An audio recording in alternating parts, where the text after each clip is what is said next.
도내 18개 시군에도 차질 없이 백신이 도착했습니다. 26일부터 요양병원 접종이 시작되고 일반 도민 접종은 7월경 시작될 전망입니다. 영동 지역의 올겨울 강수량이 지난 겨울 대비 5%도 미치지 못하는 6.5mm에 불과한 것으로 나타났습니다. 게다가 대기도 건조해 대형 산불 위험이 그 어느 때보다 높은 상황입니다. 춘천 합곡지구 개발 사업이 마무리 단계에 들어갔지만 공공청사 이전은 여전히 전무한 실정입니다. 어찌된 일인지 현장 점검 360도에서 알아봤습니다. 강원도가 올해 수출 목표를 역대 최대 규모인 25억 달러 달성으로 정했습니다. 강원도는 올해 온오프라인을 활용한 새로운 마케팅 환경을 만드는 데 나설 계획입니다.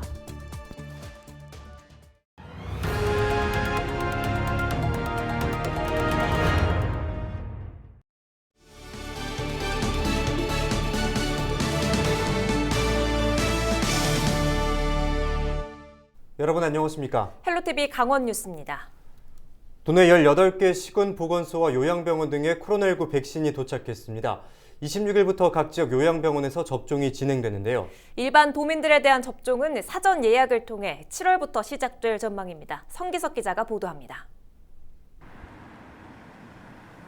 경찰과 곤차량의 호의를 받으며 화물차가 들어섭니다. 차에서 내려진 상자는 조심스럽게 보건소로 옮겨집니다. 인수 절차를 마친 백신은 곧바로 냉장 보관됩니다. 도민들에게 접종될 14,400명 분량의 코로나19 백신이 무사히 도착했습니다. 도내 접종은 26일 요양병원부터 시작됩니다. 전체 대상자 중 94%인 8,700여 명이 사전 동의를 마쳤습니다. 강원도는 의료 인력이 없는 요양시설들에는 직접 접종 인력을 파견해 백신 접종을 진행할 계획입니다. 요양병원은 자체 의료 인력이 있어가지고 자체 병원에서 접종을 하게 되고요. 요양시설 같은 경우는 촉탁 의사가 지정돼 있으면 촉탁 의사가 방문을 해서 접종을 하게 되고 촉탁이 없는 경우 저희 보건소 직원이 각 시설에 방문해서 접종을 하게 됩니다. 다음 달부터는 코로나19 전담병원 종사자와 119 구급대 등 1차 대응 요원 12,000여 명에 대한 접종이 시작됩니다. 시군별로 이루어지고 있는 접종센터 설치도 순조롭게 진행되고 있습니다. 4월 말이면 모두 설치가 완료될 것으로 강원도는 예상하고 있습니다. 5월부터는 65세 이상 도민과 의원급 의료기관, 약국, 복지시설 등을 대상으로 접종이 펼쳐집니다. 현재 계획으로는 원주시의 1개소를 3월 초에 우선 계속 가동하고 그해 17개 시군은 4월 말까지 설치를 완료할 계획으로 백신이 도입되면 즉시 접종 가능하도록 준비하고 있습니다. 관심이 높은 일반 시민들에 대한 접종은 7월부터 시작됩니다. 대상자별로 접종 장소나 일시가 사전 안내되며 인터넷 홈페이지나 1339 콜센터를 통해 사전 예약을 해야 합니다. 여러 종류의 백신이 순차적으로 공급되는 만큼 백신 종류를 직접 선택할 수는 없다고 보건당국은 설명했습니다. 강원도는 11월 전까지 전 도민의 70%에 대한 백신 접종을 완료해 집단 면역을 형성하는 것을 목표로 하고 있습니다. 헬로티비 뉴스 성기석입니다.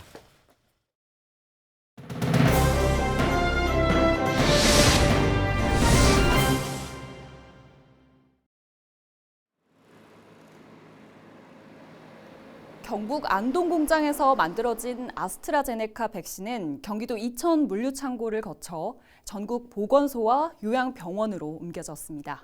26일 국내 첫 백신 접종을 위해서입니다. 가장 먼저 백신을 맞는 건 요양병원과 요양시설, 정신요양시설과 재활시설 입원 환자입니다. 이곳에 종사하는 사람 역시 1순위입니다. 다만 65세 이상은 이번에 백신을 맞을 수 없습니다. 소아청소년이나 임산부도 임상 결과가 나올 때까지는 접종 대상에서 빠집니다. 이들을 제외한 1순위 접종 대상자는 모두 27만 명 정도입니다. 아스트라제네카 백신은 기간을 두고 2차례 맞아야 하는데요. 의사가 있는 병원은 병원에서 맞고 거동이 불편한 요양시설 환자는 의료진이 방문해 접종을 합니다. 상황에 따라 지역 보건소에서도 맞을 수 있습니다. 몸이 아파 백신을 못 맞는다면 며칠 뒤로 일정을 미룰 수는 있는데요. 이유 없이 접종을 거부하면 모든 접종 일정이 끝난 11월 이후에나 맞을 수 있습니다. 백신을 맞기 전에는 몸 상태가 건강한지 확인해야 하고요. 접종 이후에는 열이나 통증 같은 이상 반응이 나타날 수 있습니다. 가장 주의해야 할 증상은 아나필락시스입니다. 숨을 쉬기 어려울 정도로 극심한 알레르기 반응이 나타나는 건데 이런 증상이 있다면 119에 연락하거나 곧바로 의료진에게 알려야 합니다.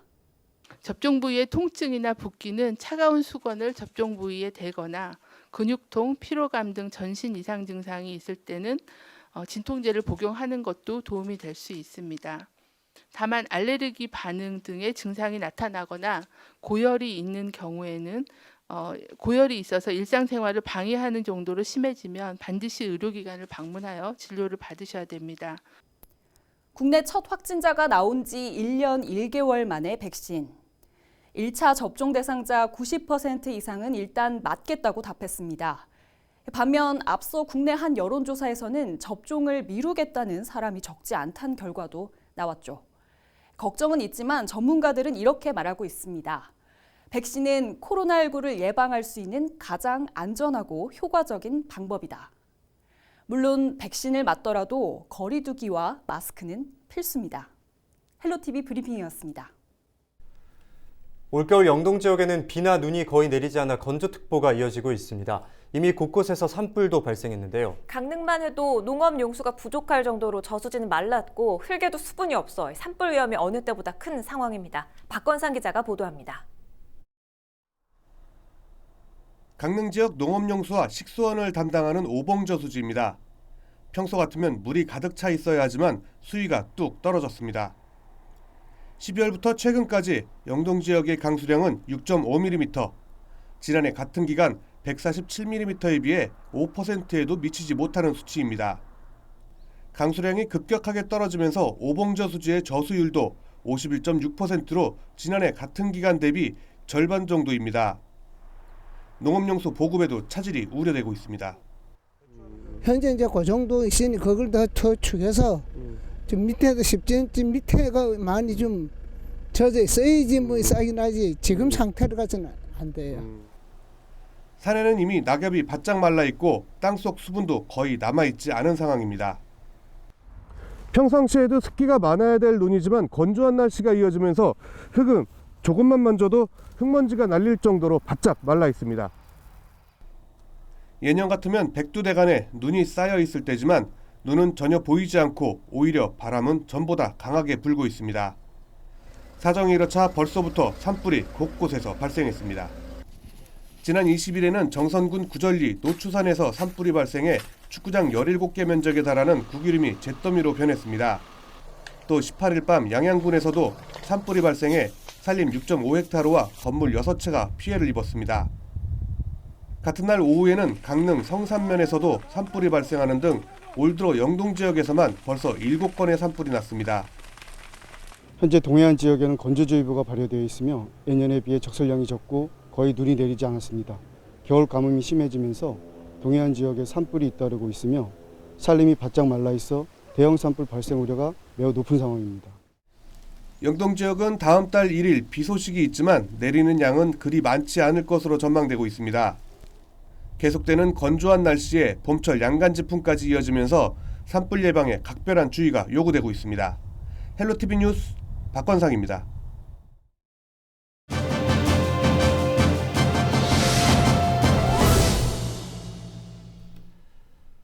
춘천 학곡지구 개발 사업이 추진 13년 만에 마무리 단계에 접어들었습니다.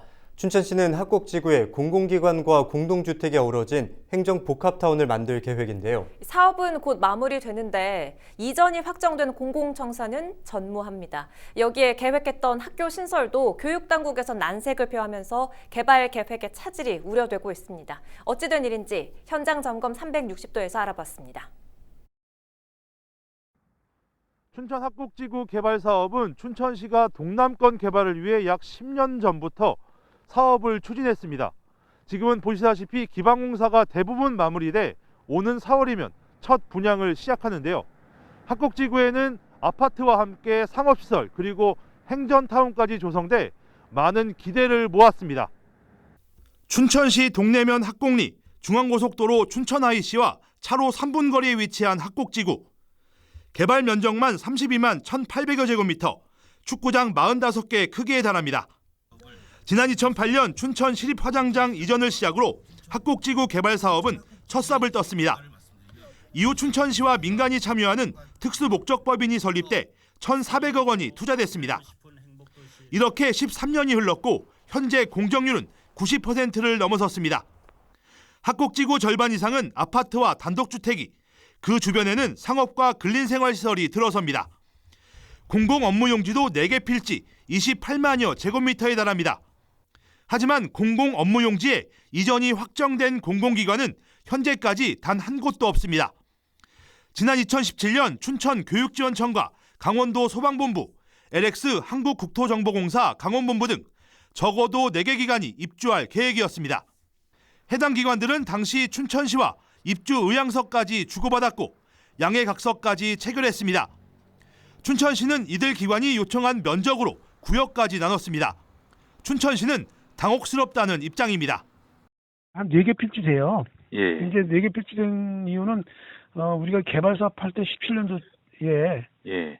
관내에 있는 이제 공사, 공단, 예. 그 관공서하고 협의를 해서 예. 그렇게 입주 의향을 했던 그 기관들이 있어서 그렇게 필지를 이제 4필지 정도 해놨습니다.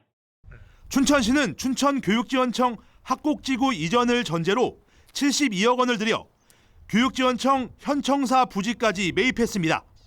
하지만 교육지원청은 학곡지구 이전 계획을 전면 백지화하고 교육당국이 보유한 부지로 이전을 추진하고 있습니다.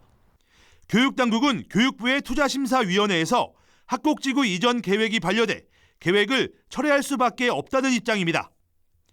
또 다른 기관은 3년 전 부지 예상 가격과 현재 비용이 차이가 많아 예산상의 이유로 이전 계획을 보류한 것으로 확인됐습니다.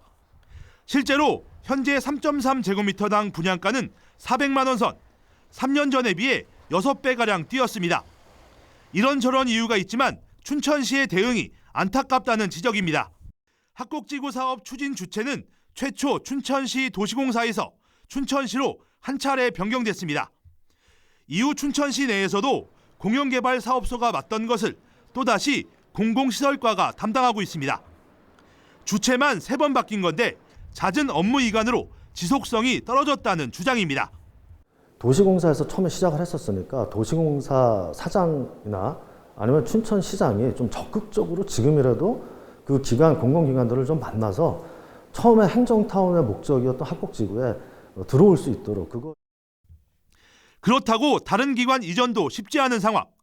현재 춘천에서 유일하게 청사 신축을 계획하고 있는 강원도청사 유치는 불가능합니다. 기존에 계획해놓은 공공기관 부지가 강원도 요구보다 턱없이 적기 때문입니다. 춘천시는 공공기관 유치는 올해까지만 추진하기로 했습니다. 이후에는 공공업무 용지를 일반 업무 용지로 변경해 대상 기간을 확대하는 방안을 검토하고 있습니다. 하지만 이 계획은 지자체가 땅 장사를 하는 것 아니냐는 지적을 피하기는 어려워 보입니다. 문제는 이뿐만이 아닙니다. 예정됐던 학교 신설도 제동이 걸렸습니다.